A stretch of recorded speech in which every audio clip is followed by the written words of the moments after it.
இன்றைக்கி நம்ம டோஃபையும் ப்ரான்ஸையும் வச்சு ஒரு ஸ்பைசியான ரெசிபி செய்ய போகிறோம். அதுக்கு பார்த்திங்கன்னா இங்கே டோஃபுவும் ப்ரான்ஸும் ரெடி பண்ணி வச்சுருக்கேன். அது கூட ஒரு முழு பூண்டை இந்த மாதிரி கட் பண்ணி எடுத்து வச்சுக்கிறோங்க. 2 பெரிய வெங்காயம், அப்புறம் ஒரு பச்சை மிளகா. இங்கே ஒரு பவுல் எடுத்துக்கிறலாம். எடுத்துகிட்டு 2 டீஸ்பூன் சில்லி பவுடர் சேர்த்துக்கிறோங்க. அது கூட 1 டீஸ்பூன் உப்பு, 1 teaspoon sugar, 2 teaspoon dark soya sauce. So இது எல்லாத்தையும் அரை கப் தண்ணி ஊற்றி நல்லா மிக்ஸ் பண்ணி எடுத்துக்கிறலாம்.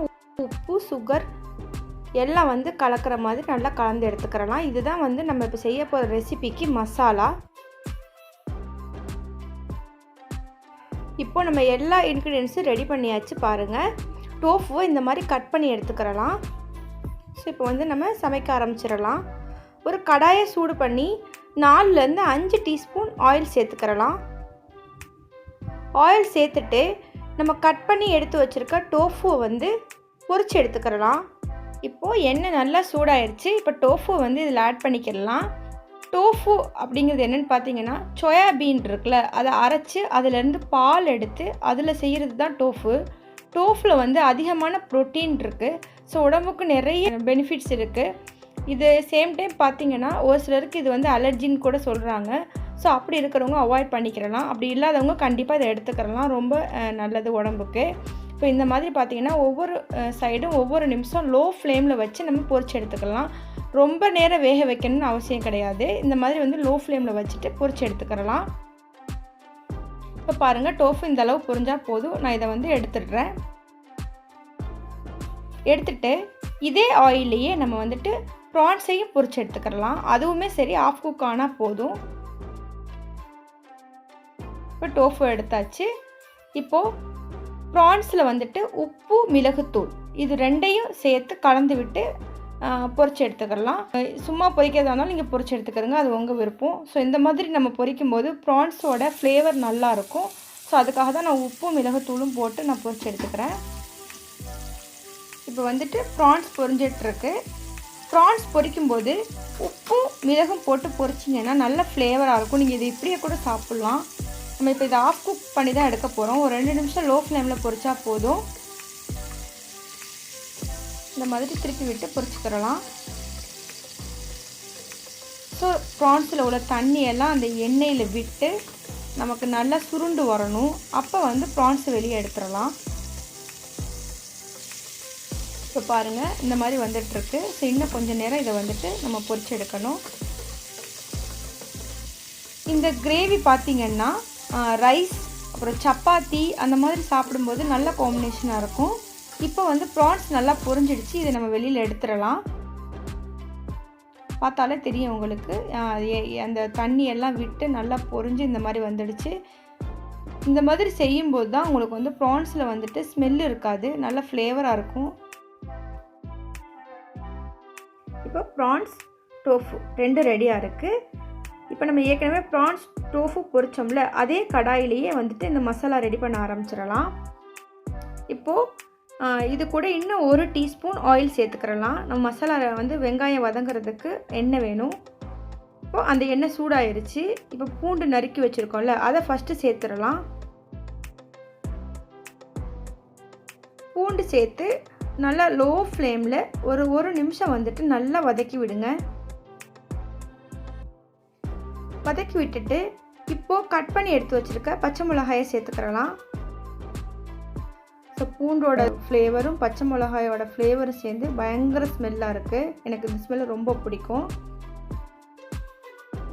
இப்போது கட் பண்ணி எடுத்து வச்சுருக்க 2 பெரிய வெங்காயத்தை ஆட் பண்ணிக்கிறலாம். வெங்காயம் சேர்த்து நல்லா வதக்கி விட்டுக்கிறதுங்க.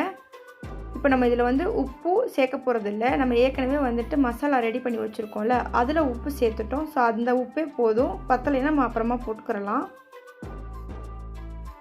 அதே லோ ஃப்ளேமில் தான் 2 நிமிஷம் வதக்கி விடுங்க. இது ரொம்ப ப்ரௌன் ஆகணும்னு அவசியம் கிடையாது. ஜஸ்ட்டு வெங்காயத்தோட கலர் சேஞ்ச் ஆனால் போதும். ரொம்ப நேரம் வதக்கணும்னு அவசியம் கிடையாது. பாருங்கள், இந்த அளவு வதங்கினா போதும். பார்த்தாலே உங்களுக்கு தெரியும், ஜஸ்ட்டு கலர் சேஞ்ச் ஆகிருக்குது. இப்போது நம்ம தண்ணியில் கலந்து வச்சுருக்கோம்ல, chilli powder, soya sauce, salt, sugar, அந்த மிக்ஸ் இருக்குல்ல மசாலா, அதை வந்து இந்த எண்ணெயில் ஆட் பண்ணிடலாம். ஆட் பண்ணிவிட்டு ஹை ஃப்ளேமில் 1 நிமிஷம் கொதிக்க வச்சா போதும். ஸோ இதை நல்லா கலந்து விட்டுக்கிறலாம். இப்போ இந்த மசாலா ஆட் பண்ணி நம்ம சொன்ன மாதிரி 1 நிமிஷம் ஹை ஃப்ளேமில் நல்லா கொதிக்க விடலாம். அந்த சில்லி பவுடரோட பச்சை மணம் மாறுற வரைக்கும் நல்லா கொதிக்க விட்டுக்கிறலாம். ஸோ நல்லா கலந்து விட்டாச்சு.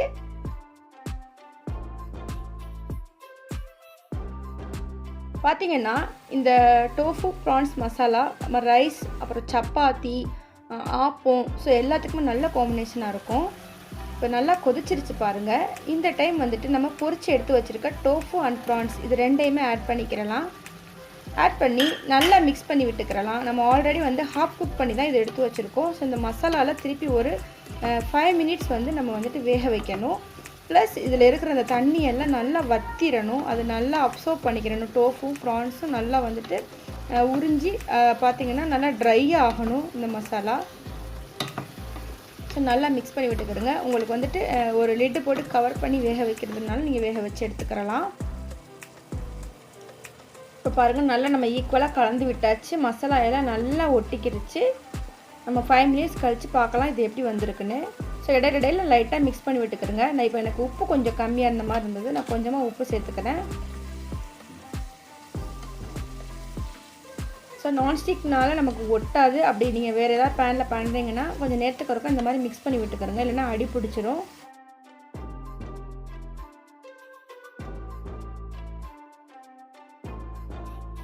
உங்களுக்கு வந்துட்டு ட்ரையாக வேணாம், இந்த மாதிரி கிரேவி வேணும்னா நீங்கள் எந்த ஸ்டேஜில் நீங்கள் வந்து ஆஃப் பண்ணிக்கிறலாம். ஸோ எங்களுக்கு வந்து இன்றைக்கி ட்ரையாக வேணுங்கிறதுனால நான் வந்துட்டு நல்லா வந்து வற்ற விடுறேன், இந்த தண்ணியே இல்லாமல். ஸோ எல்லாமே இந்த டோஃபு ப்ரான்ஸில் வந்து ஒட்டுற மாதிரி நான் வந்து இன்றைக்கி மசாலா ரெடி பண்ணுறேன். கண்டிப்பாக எல்லோரும் ட்ரை பண்ணி பாருங்கள். இது ரொம்ப நல்ல டேஸ்ட்டாக இருந்தது. இதோட ஏன்னா நீங்கள் எக்ஸ்ட்ரா மசாலா எதுவுமே சேர்க்கலை. பூண்டு, அப்புறம் சில்லி பவுடர், அந்த சோய் சாஸ் இதில் தான் நம்ம செஞ்சுருக்கோம். கண்டிப்பாக எல்லோரும் ட்ரை பண்ணி பாருங்கள். ட்ரை பண்ணி பார்த்துட்டு கமெண்ட்ஸில் சொல்லுங்கள். இது வரைக்கும் நம்ம சேனலை சப்ஸ்கிரைப் பண்ணாமல் பார்த்துக்கிட்டு இருக்கீங்கன்னா சப்ஸ்கிரைப் பண்ணிவிட்டு பாருங்கள். அப்புறம் பார்த்திங்கன்னா பக்கத்தில் உள்ள பெல் ஐக்கானே கிளிக் பண்ணுங்கள். அப்போ தான் நம்ம போடுற ஒவ்வொரு புது ரெசிபியும் உங்களுக்கு நோட்டிஃபிகேஷனாக வரும். இந்த ரெசிபி உங்களுக்கு பிடிச்சிருந்துச்சுன்னா ஃபேமிலி அண்ட் ஃப்ரெண்ட்ஸுக்கு கண்டிப்பாக ஷேர் பண்ணுங்கள்.